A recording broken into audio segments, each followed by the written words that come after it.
پچھلے خطبہ جمعہ میں آپ لوگوں کے سامنے دین کا ایک اہم اصول، ایک اہم قاعدہ، کفار اور مشرکین کی مخالفت، اس سلسلے میں شریعت کی چند باتیں آپ کے سامنے پیش کی گئی ہیں، اور یہ موضوع بہت وسیع ہے۔ قرآن مجید کا اگر مطالعہ کیا جائے، اللہ کے نبی صلی اللہ علیہ وسلم کی حدیثوں کو دیکھا جائے، آپ صلی اللہ علیہ وسلم کی زندگی، صحابہ کرام کی زندگی اور ان کے اقوال اور افعال، ان کے اخلاق و کردار کفار، مشرکین، یہود و نصارہ کے ساتھ کیسا رہا ہے، تو یہ بہت لمبا موضوع ہے۔ اور یہ موضوع آج ہم لوگوں کے لیے اس لیے حساس ہے، یا اس لیے ہمارے حالات حاضرہ کے موضوعات میں سے ہم سمجھ رہے ہیں، کیونکہ آج ان یہودیوں نے، ان ظالموں نے ہمارے مظلوم اور بیچارے مسلمان بھائیوں کے اوپر ہر طرح کے ظلم و ستم کے پہاڑ توڑے۔ اس وجہ سے یہ موضوع شروع کیا گیا ہے، لیکن علماء کرام نے اس موضوع کو ہمیشہ سے، خود اللہ کے نبی صلی اللہ علیہ وسلم نے اور آپ کے بعد صحابہ کرام نے، تابعین نے، یہاں تک کہ علماء کرام نے اس ٹاپک پر، اس موضوع پر بہت ساری کتابیں باضابطہ لکھی کہ ہمیں یہودیوں کی، نصرانیوں کی، کفار، مشرکین، مجوس، رومیوں کی، منافقین کی مشابہت سے بچنا چاہیے، ان کے طور طریقے سے ہمیں بچنا چاہیے۔ شیخ الاسلام ابن تیمیہ رحمت اللہ علیہ، جو اس فن کے ماہر میں سے شمار کیے جاتے ہیں، انہوں نے ایک بہت مستقل، موٹی اور اہم کتاب لکھی، اقتضاء الصراط المستقیم لمخالفت اصحاب الجحیم۔ اور اس کتاب کے اندر انہوں نے جتنی بھی مشابہت کی شکلیں ہیں مسلمانوں کے گھروں میں، ان کی زندگی میں، عبادات میں، ذکر و اذکار میں، پہناوے میں اور انسان کی زندگی میں جتنی شکلیں آج ہمارے درمیان پائی جاتی ہیں، جو یہود و نصارہ سے ملتی جلتی ہیں، کفار، مشرکین، مجوسیوں سے ملتی جلتی ہیں، ان تمام کو ذکر کیا اور دلیلوں سے ان تمام چیزوں کو ذکر کر کے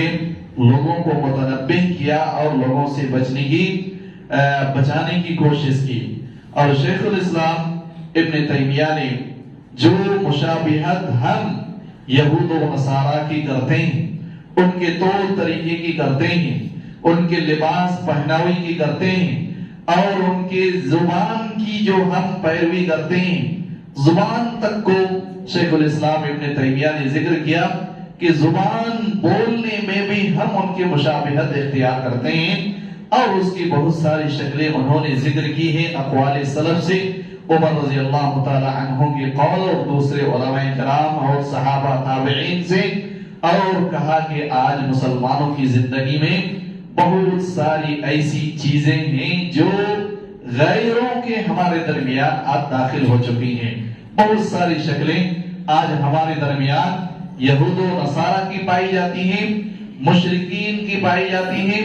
منافقین کی پائی جاتی ہیں، رومیوں، مجوسیوں کی ہمارے درمیان پائی جاتی ہیں۔ اور اللہ کے رسول صلی اللہ علیہ وسلم کی اس حدیث جو بہت مشہور ہمارے درمیان ہے، لَتَتَّبِعُنَّ سَنَنَ مَنْ كَانَ قَبْلَكُمْ حَذْوَ الْقِذَّةِ بِالْقِذَّةِ، دوسری روایت میں شِبْرًا بِشِبْرٍ حَتَّى لَوْ دَخَلُوا جُحْرَ ضَبٍّ لَدَخَلْتُمُوهُ۔ اللہ کے رسول صلی اللہ علیہ وسلم نے فرمایا، مسلمانوں، ایک زمانہ ایسا آئے گا کہ تم یہود اور نصارہ کی پیروی کرنے میں اتنے اندھے ہو جاؤ گے کہ ہر بات پہ تم ان کی پیروی کرو گے، ان کی اسٹائل کو، لائف اسٹائل کو اپنی زندگی میں شامل کرو گے، انہی کی طور طریقے کو اپنی زندگی میں شامل کرو گے۔ یہاں تک آپ صلی اللہ علیہ وسلم نے مثال دی کہ اس گوڑ کی طرح کہ اگر وہ گوڑ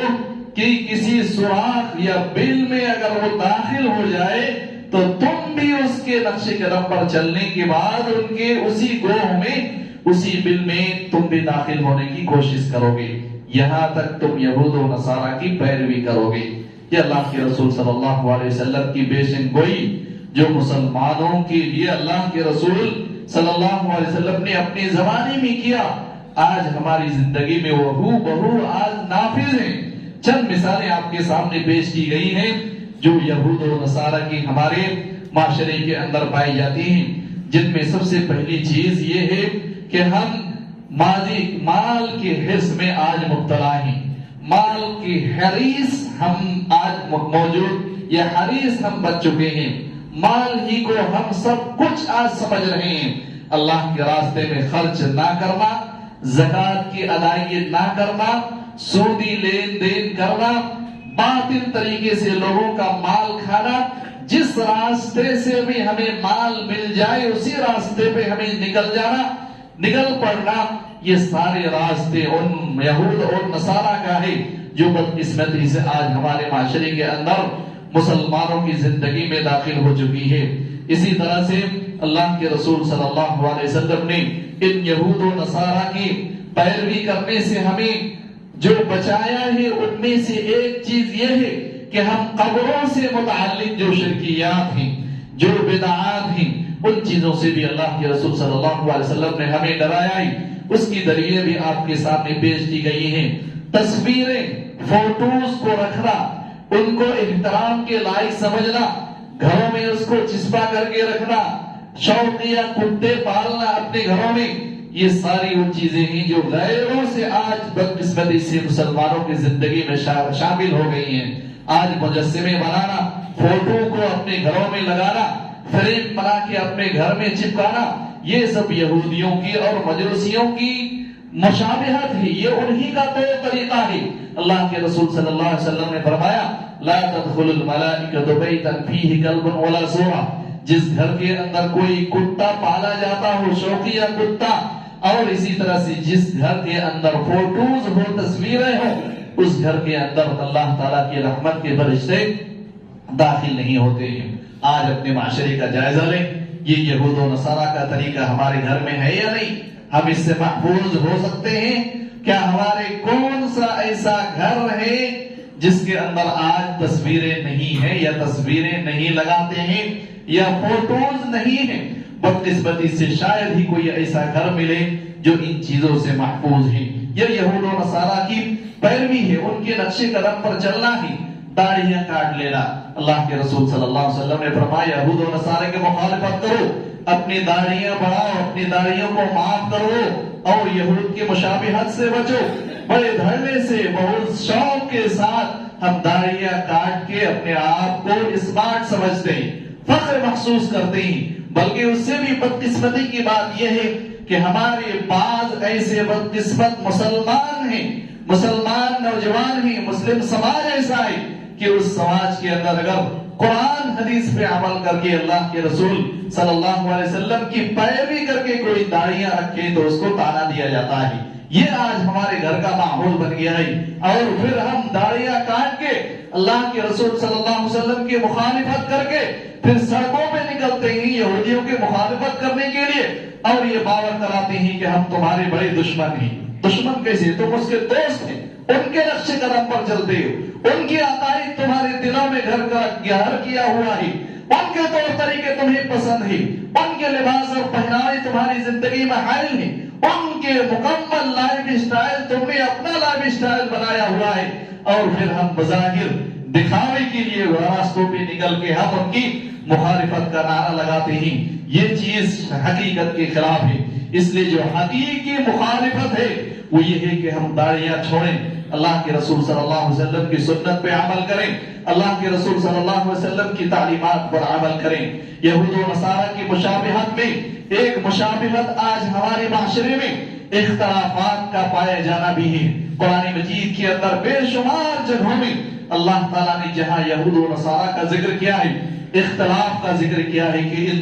لوگوں نے، یہود و نصارہ نے اپنے انبیاء سے اختلاف کیا، آپس میں اختلاف کیا اور نفرتیں پھیلائی، آپس میں متنافر ہوئے، یہ یہود و نصارہ کی پہچان بتائی گئی ہے قرآن حدیث کے اندر. اسی لیے اللہ کے رسول صلی اللہ علیہ وسلم نے وہ اس سے ہمیں ڈرایا، منع کیا، اور اس سے ان کے طریقے پر چلنے سے روکا اور کہا کہ یہود و نصارہ یہ 71 یا 72 فرقے میں بٹ چکے ہیں اور یہ امت 73 فرقوں میں بڑھ جائے گی. یہ اس لیے فرمایا تاکہ تم ان کے طور طریقے سے بچو، مسلمان ان کے طور طریقے سے بچیں. اس وجہ سے اللہ کے رسول صلی اللہ علیہ وسلم نے ہمیں یہ حدیث بتائی. اس کا مطلب یہ نہیں ہمیں حدیث سننے کے بعد ہمیں 73 فرقے بنانا ہی ہے، نہیں. اللہ کے رسول صلی اللہ علیہ وسلم کے حدیث کا مطلب یہ ہے کہ یہود و نصارہ 71 اور 72 فرقے میں بڑھ گئے، تم فرقے میں نہیں بڑھنا، تم متحد رہنا. اور اللہ کے رسول صلی اللہ علیہ وسلم کے ساتھ خود قرآن مجید کے اندر بہت ساری جگہوں میں اختلافات کی مذمت کی گئی ہے. وَلَا تَكُونُوا كَالَّذِينَ تَفَرَّقُوا وَاخْتَلَفُوا مِن بَعْدِ مَا جَاءَهُمُ الْبَيِّنَاتُ. تم ان لوگوں کی طرح نہ ہو جاؤ جنہوں نے اپنے درمیان اختلاف پیدا کر لیا. وَاخْتَلَفُوا مِن بَعْدِ مَا جَاءَهُمُ الْبَيِّنَاتُ. واضح نشانیاں قرآن حدیث آ جانے کے بعد، اللہ کی کتابیں آ جانے کے بعد ان لوگوں نے اپنے درمیان اختلاف پیدا کر لیا. تم ان جیسے نہیں ہو جانا. یہ مسلمانوں کو تنبیہ کی ہے. اور اللہ کے رسول صلی اللہ علیہ وسلم نے صرف اختلاف سے بچنے کی تنبیہ ہی نہیں کی ہے، بلکہ اختلاف کو کیسے ختم کیا جا سکتا ہے، کیسے ہم متحد ہو سکتے ہیں، اس کو بھی اللہ کے رسول صلی اللہ علیہ وسلم نے پیارے انداز میں بیان فرمایا. اللہ کے رسول صلی اللہ علیہ وسلم نے مَن يَعِشْ مِنْكُمْ بَعْدِي فَسَيَرَى اخْتِلَافًا كَثِيرًا. اے مسلمانوں، میرے مرنے کے بعد تم میں سے جو شخص بھی زندہ رہے گا وہ بہت زیادہ اختلافات دیکھے گا، بہت زیادہ اختلافات کا سامنا ہوگا مسلمانوں کو. فَعَلَيْكُمْ بِسُنَّتِي. ان اختلافات سے بچنے کا طریقہ کیا ہے؟ میری سنت کو لازم پکڑو. اور اللہ کے رسول صلی اللہ علیہ وسلم نے دوسرا طریقہ بتایا، وَسُنَّتِ الْخُلَفَاءِ الرَّاشِدِينَ الْمَهْدِيِّينَ. اور میرے صحابہ کرام کے طور طریقے، ان کے منہج کو اپنی زندگی میں نافذ کرو. اختلاف سے بچنے کا راستہ اللہ کے رسول صلی اللہ علیہ وسلم کی حدیثیں، آپ کی سنتیں، آپ صلی اللہ علیہ وسلم کے ساتھیوں صحابہ کرام کے طور طریقے پر چلنا، یہ اختلافات کو ختم کرنے کا سبب ہے. اور اللہ کے رسول صلی اللہ علیہ وسلم نے بتایا، آگے فرمایا وَعَضُوا عَلَيْهَا بِالنَّوَاجِذِ. اور اس کو بہت مضبوطی کے ساتھ دانتوں سے پکڑ لو. یہ بہت مضبوطی کے ساتھ تم سنت کو، اس خلفائے راشدین کے طور طریقے کو لازم پکڑو، کیونکہ اختلافات میں یہی چیزیں تمہیں اختلاف سے نجات دلا سکتی ہے. لہذا اختلاف سے بچنے کا طریقہ بھی اللہ کے رسول صلی اللہ علیہ وسلم نے بتایا. اسی حدیث میں آپ صلی اللہ علیہ وسلم نے اور طریقہ بتایا، وَإِيَّاكُمْ وَمُحْدَثَاتِ الْأُمُورِ. اور اسی طرح سے اختلاف سے بچنے کا طریقہ یہ ہے کہ تم دین کے اندر نئی نئی بدعتیں ایجاد نہ کرو. یہ اختلاف کا سبب ہے بدعت کو ایجاد کرنا، سنت کو چھوڑ دینا، صحابہ کرام کے طور طریقے پر چھوڑ دینا، یہ اختلافات کا سبب ہے. اور جب تک سنت پہ سارے مسلمان نہیں آ جاتے، جب تک صحابہ کرام کے طور طریقے کو ہم اپنی زندگی میں نافذ نہیں کر دیتے، صحابہ کرام کے طور طریقے کے حساب سے جب تک ہم قرآن حدیث کو نہیں سمجھتے، تب تک ہم کبھی بھی متحد نہیں ہو سکتے ہیں. چاہے ہم کتنا بھی دعویٰ کر لیں، چاہے کتنا ہی متحد ہونے کی کوشش کریں، بظاہر ہماری مجلسیں متحد ہو سکتی ہیں، ایک مجلس میں ہر جماعت کے لوگ حاضر ہو سکتے ہیں، لیکن دل کبھی متحد نہیں ہو سکتے. یہ ضرورت ہے کہ اگر ہمیں اتحاد پیدا کرنا ہے تو سب سے بڑا اتحاد کا طریقہ سنت رسول صلی اللہ علیہ وسلم کی اپنی زندگی میں نافذ کرنا ہے. یہ ایسے کبھی اختلاف ختم نہیں ہو سکتا ہے کہ جب حدیثیں آ جائیں اس کے بعد بھی ہمارے امام کو مقدم کیا جائے. حدیثیں ٹھیک ہے، وہ یہ حدیث ضعیف ہو سکتی ہے یا اس حدیث کی تعبیر کی جائے گی، امام کی بات کو ٹھکرایا نہیں جائے گا. ایسے کبھی بھی اختلاف ہمارے درمیان سے ختم نہیں ہو سکتے ہیں. اختلاف کو ختم کرنے کا ذریعہ اللہ کے رسول صلی اللہ علیہ وسلم کی سنتیں ہیں. اللہ تعالیٰ نے فرمایا جب تمہارے درمیان آپس میں اختلاف ہو جائے تو اختلافات کو قرآن حدیث کی طرف پلٹا دو، وہاں سے حل کرو. اختلاف میں ہم اپنا ایسے کبھی بھی اختلاف ختم نہیں ہو جاتا. جب تک کہ دو مختلف لوگ یہ نہ کہیں کہ قرآن حدیث جو ہمارے حق میں فیصلہ کر دیں یا ہمارے خلاف فیصلہ آ جائے ہم اس کو تسلیم کر لیں گے، تب تک اختلاف ختم نہیں ہو سکتا ہے۔ اس لیے ضرورت ہے کہ یہ یہود و نصارہ کی مخالفت یا یہود و نصارہ کی مشابہت کا سب سے بڑا طریقہ جو آج بدقسمتی سے ہمارے مسلم سماج کے اندر داخل ہوئی کہ ہم آپس میں اختلاف کرتے ہیں، چھوٹی چھوٹی باتیں لے کے آپس میں مختلف ہیں، ہمارے دل نفرتوں سے بھرے ہوئے ہیں، نفرت کا دل ہم لے کے دن اور رات پھیرتے ہیں، نفرتوں کا بوجھ ہم اپنے دلوں میں لے کے گھومتے ہیں۔ ایسی صورت میں ہمارے درمیان کبھی بھی اتحاد پیدا نہیں ہو سکتا ہے۔ لہذا یہودیوں کی مخالفت اگر صحیح معنی میں کرنا ہے تو تمام مسلمانوں کو متحد ہونا پڑے گا، اختلاف کو ہمیں اپنے درمیان سے باہر نکالنا پڑے گا۔ یہ اصل یہود کی مخالفت ہے، نصرانیوں کی مخالفت ہے جو بدقسمتی سے ہمارے معاشرے کے اندر داخل ہیں۔ اسی طرح سے اللہ کے رسول صلی اللہ علیہ وسلم نے فرمایا ان الرقى والتمائم والتوالة شرک، بعض رقیہ ایسے ہیں جو شرک ہیں، تعویذیں شرک ہیں، تعویذیں لٹکانا شرک ہے، والتوالة شرک، اور اسی طرح سے کسی کے درمیان محبت پیدا کرنے یا نفرتیں پیدا کرنے کے لیے جادو یا اس قسم کی چیزیں کرنا، یہ سب کے سب شرک ہیں۔ قالت، ابن مسعود رضی اللہ تعالی عنہ کی بیوی فرماتی ہے، کہتی ہے قلت لما تقول هذا، اے ابن مسعود تم یہ کیوں کہتے ہو کہ بعض رقیہ تعویذیں اور بعض جھاڑ پھونک یا آپس میں محبت پیدا کرنے کے لیے یا دو کے درمیان جدائی پیدا کرنے کے لیے جو جادو کیا جاتا ہے وہ شرک ہے، تم ایسا کیوں کہتے ہو؟ جبکہ واللہ لقد كانت عندي تقذف، جبکہ معاملہ یہ ہے کہ میری دونوں آنکھیں تکلیف محسوس کرتی تھی، میرے دونوں آنکھوں میں درد ہوتا تھا۔ وَكُنْتُ أَخْتَرِفُ إِلَى فُلَانٍ الْيَهُودِ، اور میں ایک یہودی کے پاس جایا کرتی ہوں، کس لیے جایا کرتی ہوں؟ یرقینی، کیونکہ وہ مجھے رقیہ کرتا ہے، مجھے رقیہ کر کے دیتا ہے۔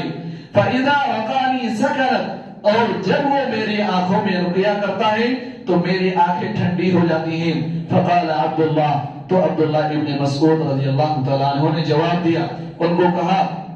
انما ذلك عمل الشیطان، کہا کہ یہ کام شیطان کا کام ہے، جو تم ایک یہودی کے پاس جا کے رقیہ کرتی ہو یہ شیطان کا کام ہے۔ کان ينخسها، وہ شیطان تمہاری آنکھوں میں کچوکے لگاتا ہے، مارتا ہے، جس کی وجہ سے تمہاری آنکھوں میں درد ہوتا ہے۔ فَإِذَا رَقَاهَا كَفَّ عَنْهَا، جب وہ آدمی، جب وہ یہودی تمہاری آنکھ میں رقیہ کرتا ہے تو شیطان اپنا ہاتھ وہاں سے کھینچ لیتا ہے، اس وجہ سے تمہاری آنکھیں ٹھنڈی ہو جاتی ہیں۔ انما كان يكفيك ان تقولي كما كان رسول الله صلى الله عليه وسلم يقول اذهب البأس رب الناس واشفه وانت الشافي لا شفاء الا شفاء لا يغادر سقما۔ پھر ابن مسعود نے اپنی بیوی کو نصیحت بھی کی اور کہا کہ تمہارے لیے بس ہے کہ تم یہ کہو جیسا کہ اللہ کے رسول صلی اللہ علیہ وسلم کہا کرتے تھے کسی بیمار کو دیکھنے کے بعد کہ اذهب البأس رب الناس واشفه وانت الشافي لا شفاء الا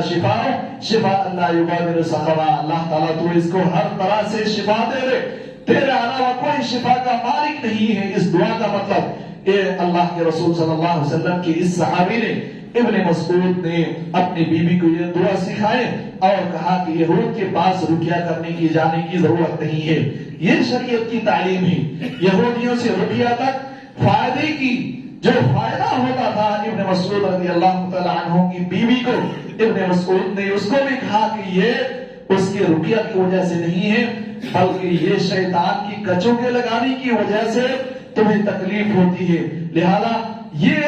اصل بتانا مقصود یہ ہے کہ اس طرح کے غیر شرعی طریقے سے رقیہ کرنا، تعویذیں لٹکانا، جادو کرنا، آپس میں محبت کے لیے جادو کرنا، دو محبت کرنے والوں کے درمیان جدائی پیدا کرنے کے لیے جادو کرانا یا دوسرا عمل کرنا، یہ سب کے سب یہود اور نصارا کا طریقہ ہے۔ اور بدقسمتی سے آج ہمارے معاشرے کے اندر بہت کثرت سے یہ ساری چیزیں، یہ ساری شرکیات پائی جاتی ہیں۔ کتنے ایسے لوگ ہیں جو تعویذ لٹکائے بڑے فخر سے ڈھونڈتے ہیں، کتنے ایسے لوگ ہیں جو محبت پیدا کرنے کے لیے جادو کراتے ہیں، نفرتیں پیدا کرنے کے لیے جادو کراتے ہیں، اور بہت ساری غیر شرعی طریقے سے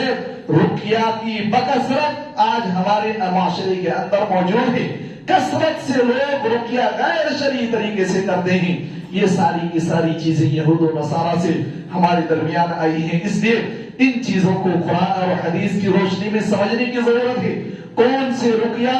جائز اور درست ہے وہ ہمیں کرنے کی ضرورت ہے۔ باقی تعویذ لگانا یا جادو کرانا یہ مکمل طور پر حرام ہے۔ البتہ رقیہ کے اندر گنجائش ہے، وہ رقیہ جو قرآن حدیث کے مطابق ہو وہ جائز اور درست ہے، لیکن بدقسمتی سے قرآن اور حدیث کا نام لے کر غیر قرآن اور حدیث کے حساب سے ہم بہت سارے رقیہ آج معاشرے کے اندر کرتے ہیں، جو نہایت ہی افسوسناک ہے۔ اللہ کے رسول صلی اللہ علیہ وسلم کی ایک اور حدیث، آپ صلی اللہ علیہ وسلم نے فرمایا لیس منا من تشبہ بغیرنا، ہم میں سے وہ شخص نہیں ہے جو ہمارے علاوہ غیروں کا طریقہ اختیار کرتا ہے، غیروں کی طرح جینا چاہتا ہے، غیروں کی طرح اپنی زندگی گزارنا چاہتا ہے۔ لا تشبہوا بالیہود، تم یہودیوں کی طرح نہ ہو جاؤ، ولا بالنصارى، اور نصارہ کی طرح بھی نہیں ہونا۔ فإن تسلیم اليہود الاشارۃ بالاصابع، کیونکہ یہودیوں کا سلام یہ انگلیوں سے سلام کرنا ہے، وہ انگلیوں سے سلام کرتے ہیں۔ وتسلیم النصارى الاشارۃ بالکف، اور نصارہ اپنے ہتھیلی سے سلام کرتے ہیں، اپنے ہتھیلی سے نصارہ سلام کرتے ہیں، اور یہودی انگلیوں سے سلام کرتے ہیں۔ یہ ہاتھوں سے یا انگلیوں سے سلام کرنا یہ یہود اور نصارہ کا طریقہ ہے۔ بیہقی رحمت اللہ علیہ فرماتے ہیں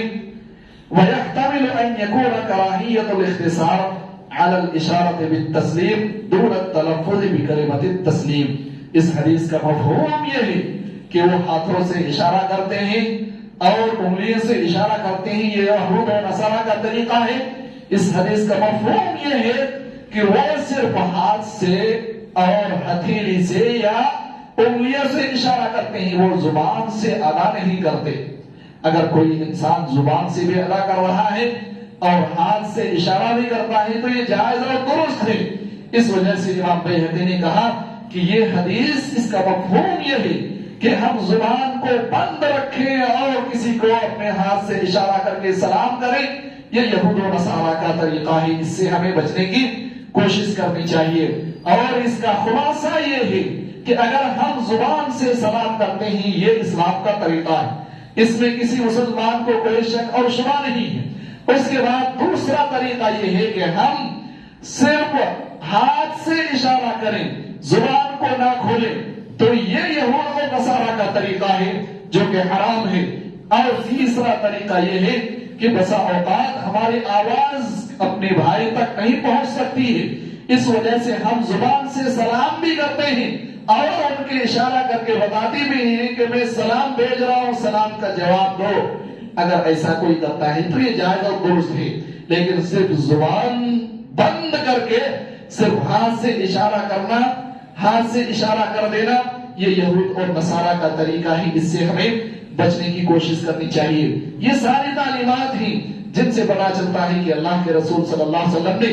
ایک چھوٹی سی چھوٹی چیز سے بھی ہمیں منع کیا ہے کہ ہم یہود و نصارہ کی طرح ہو جائیں۔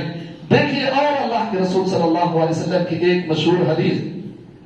عن جابر رضی اللہ تعالی عنہ، جابر رضی اللہ تعالی عنہ حدیث کے راوی ہیں۔ بہت مختصر میں حدیث بیان کروں گا۔ اللہ کے رسول صلی اللہ علیہ وسلم کی جب آخری زندگی میں طبیعت خراب ہوئی، صحابہ کرام فرماتے ہیں ہم نے آپ صلی اللہ علیہ وسلم کے پیچھے نماز پڑھی، آپ صلی اللہ علیہ وسلم بیٹھے ہوئے تھے، ابو بکر صدیق رضی اللہ تعالی عنہ آپ کی تکبیر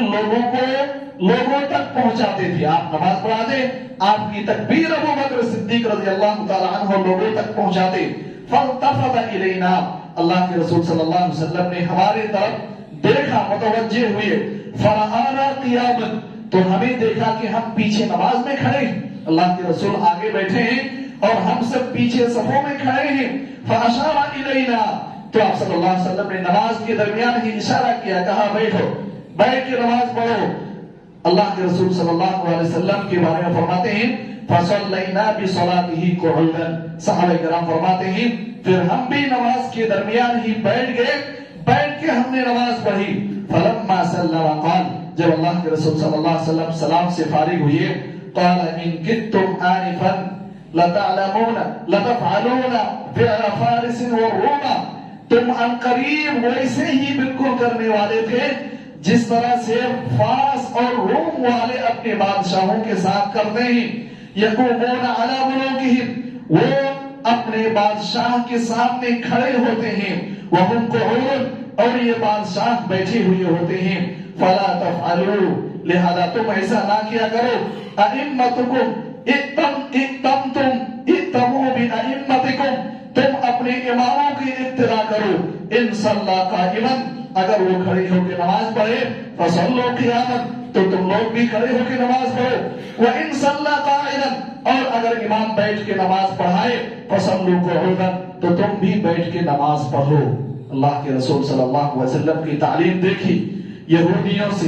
نصرانیوں سے، مجوسیوں سے، رومیوں سے کیسے صحابہ کرام کو دور رکھتے ہیں، ان کی مشابہت سے کیسے روکا جا رہا ہے۔ آپ صلی اللہ علیہ وسلم بیٹھ کے نماز پڑھا رہے ہیں، صحابہ کرام کھڑے ہیں، اللہ کے رسول صلی اللہ علیہ وسلم کو فوراً یہ چیز ناگوار گزرتی ہے اور ایسا لگتا ہے کہ میرے ساتھ وہی کیا جا رہا ہے جیسے کہ روم اور فارس کے بادشاہ جب بیٹھے ہوتے ہیں تو لوگ کھڑے ہو جاتے، ان کی تعظیم میں، ان کے احترام میں۔ مسلمانوں کو اس چیز کی اللہ کے رسول صلی اللہ علیہ وسلم نے اجازت نہیں دی، کہا امام بیٹھ کے نماز پڑھائے تم بھی بیٹھ کے پڑھو۔ یہ اور مسئلہ ہے کہ بیٹھ کے نماز پڑھائے امام تو ہم کھڑے ہو کے پڑھ سکتے ہیں یا نہیں؟ بہت سارے اس میں باتیں ہیں، بہت ساری حدیثیں اس سلسلے میں آئی ہوئی ہیں۔ اس حدیث کو پیش کرنے کا مقصد یہ ہے کہ اللہ کے رسول صلی اللہ علیہ وسلم کس انداز میں صحابہ کرام کی تربیت کرتے،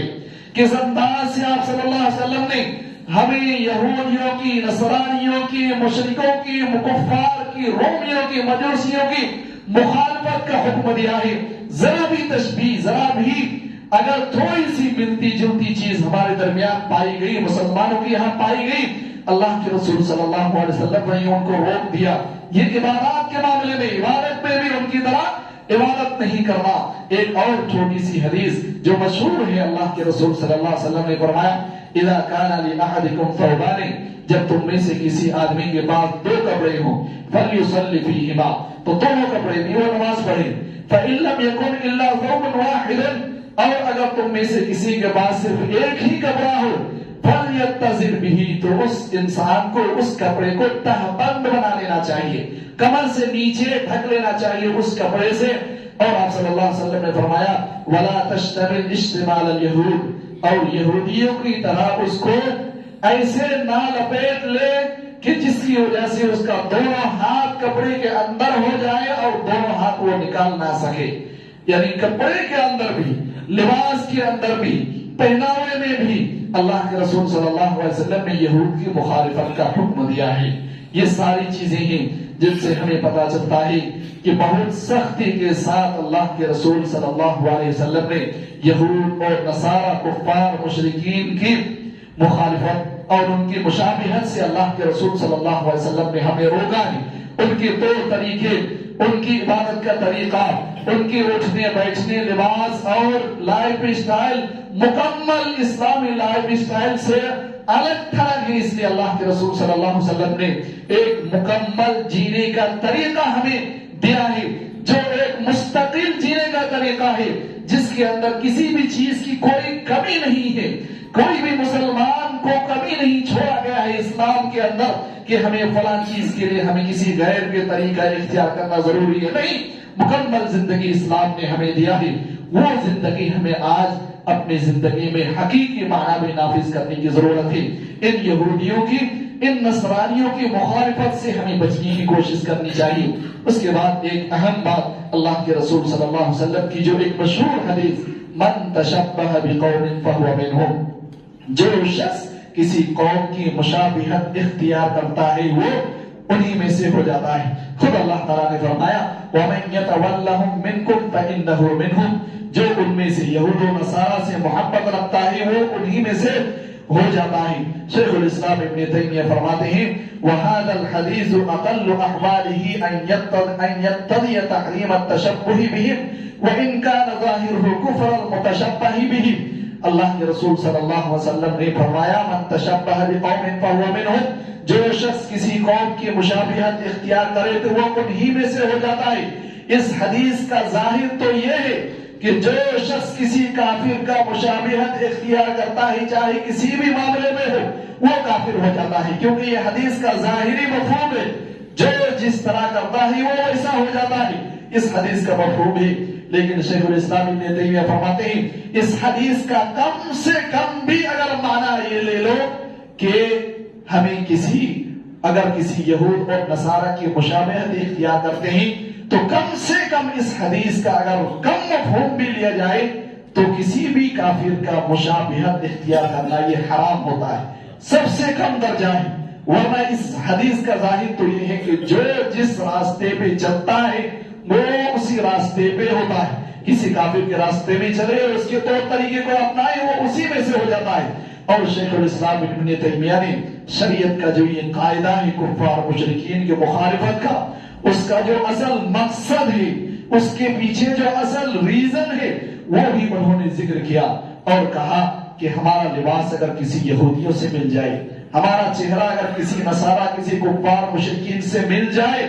گویا ہمارے دل کے اندر اس کافر کی محبت موجود ہے، اس کا طریقہ ہمارے دل کے اندر گھر کر گیا ہے،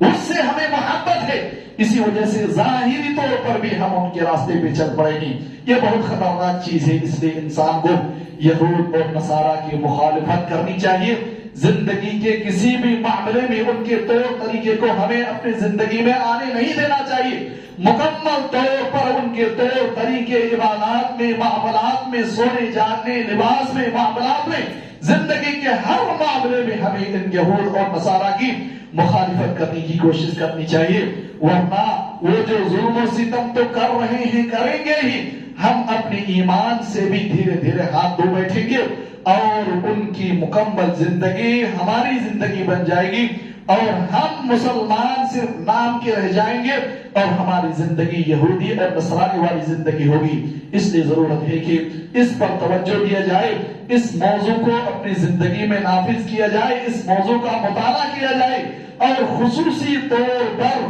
جو ان یہود و نصارہ سے بدعتیں ہمارے معاشرے میں آئی ہیں، قبر پرستی کی بدعتیں، تصویروں کی بدعتیں اور اسی طرح سے جو عید منانے، میلاد منانے، برتھ ڈے منانے اور اسی طرح سے نئے سال منانے، ہر انسان کے مرنے کے بعد اس کی وفات کا دن منانے، پیدائش کا دن منانا، یہ ساری کی ساری چیزیں یہود و نصارہ سے آئی ہیں، جو بدقسمتی سے آج ہم اس کو گناہ بھی نہیں سمجھتے، فخر محسوس کرتے ہیں۔ مسلمان کتنے ایسے ہیں بہت جوش خروش کے ساتھ اپنی اولاد کی اپنی برتھ ڈے مناتے ہیں، لہذا یہ ساری چیزیں یہود و نصارہ سے آئی ہوئی ہیں، ان چیزوں سے ہمیں بچنے کی کوشش کرنی چاہیے۔ اور ایک چیز آخری، اللہ کے رسول صلی اللہ علیہ وسلم کی عید میلاد النبی منانا بھی